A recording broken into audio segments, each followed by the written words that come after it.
بسم اللہ الرحمن الرحیم الرحمن علم القرآن. من تیاری کی جاتی ہے. اگر کوئی کام بھی تیاری کے بغیر شروع کر دیا جائے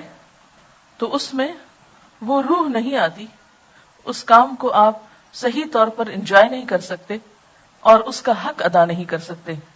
عملی تیاری میں کیا چیز آتی ہے کہ مثلا آپ کو معلوم ہے کہ رمضان میں آپ کو اتنا راشن چاہیے، جیسے گھریلو خواتین ہیں جو گھر چلاتی، اتنا راشن چاہیے، یہ چیزیں خریدنا ہے، یا عید پہ کپڑے بنانا ہے، یا اور جو بھی آپ سمجھتے ہیں کہ آپ کو اتنے لوگوں کو روزہ افطار کرانا ہے، یا زکوٰۃ دینا ہے، یا صدقہ خیرات کرنا ہے، یا درس قرآن دینا ہے، یا جو بھی کام آپ رمضان میں کرنے والے ہیں، اگر بیٹھ کر رمضان سے پہلے ان کے بارے میں مذاکرہ کر لیں، ڈسکشنز کر لیں، گفتگو کر لیں، تیاری کر لیں، عملی طور پر آپ بازار جا کر اپنا حساب کتاب کر لیں کہ کتنا خرید و فروخت کرنی، یا منگوا لیں، اگر آپ خود نہیں جاتے تو بھی منگوا کے سب چیزیں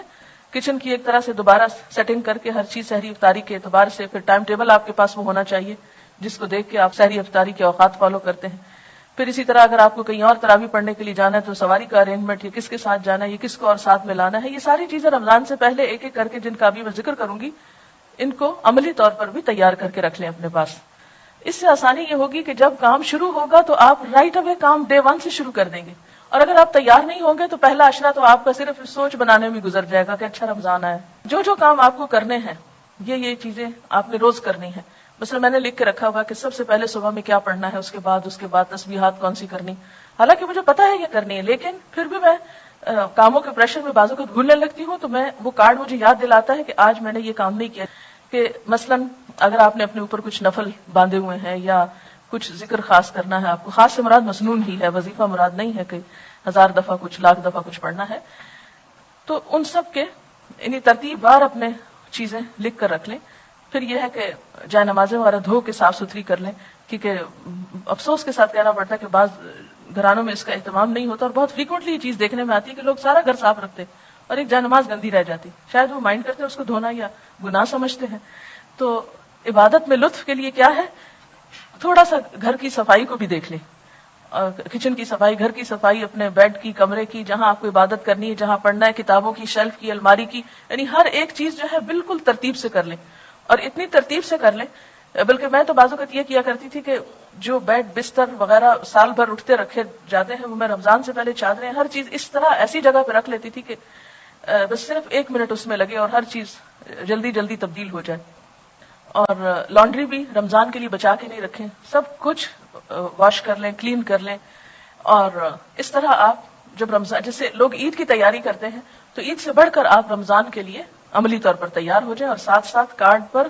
ذہنی طور پر عبادات کی تفصیل لکھ کر وہ تیاری کر لیں. اور پھر خاص طور پر یہ بات کہ کوئی بھی نیکی جو نفل کا درجہ رکھتی ہے عام دنوں میں، وہ رمضان میں فرض کا اجر و ثواب پاتی. جو عام دنوں میں نفل کا مقام رکھتی ہے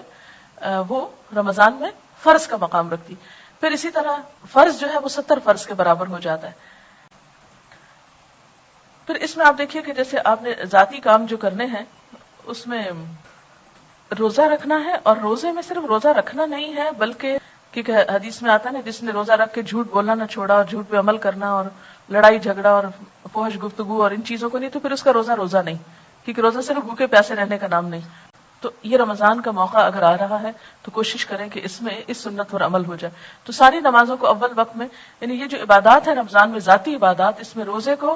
حقیقی روزہ، نماز کو، اول وقت کی نماز اور خشوع و خضوع، پھر اسی طرح نوافل میں جو چیزیں آپ کر سکتے ہوں، اور اس میں خاص طور پر قیام اللیل یعنی جو تراویح کی نماز ہے اس کا اہتمام، کیونکہ ایک نفل جو ہے وہ فرض کے برابر ہے. عام دنوں میں فرضوں میں کوئی کمی کوتاہی ہوئی تو انشاءاللہ تعالیٰ وہ اس کی کمی کو پورا کرنے کا سبب بنے گا. اس لیے تراویح کو بہت شوق کے ساتھ، کیونکہ اس میں مغفرت کا وعدہ بھی ہے کہ جو رمضان میں قیام شوق و ذوق کے ساتھ کرے گا وہ اس کے گناہ معاف کر دیے جائیں گے. پھر اسی طرح قرآن پاک کی تلاوت، قرآن پاک کی فجر کے وقت تلاوت جو ہے، یعنی نماز کے بعد جو آپ تلاوت کریں، اس تلاوت کو لاؤڈلی کرنے کی عادت ڈالیں. آپ دیکھیں گے کہ آپ کی زبان کی لکنت اور آپ کی زبان کی وہ جو ہے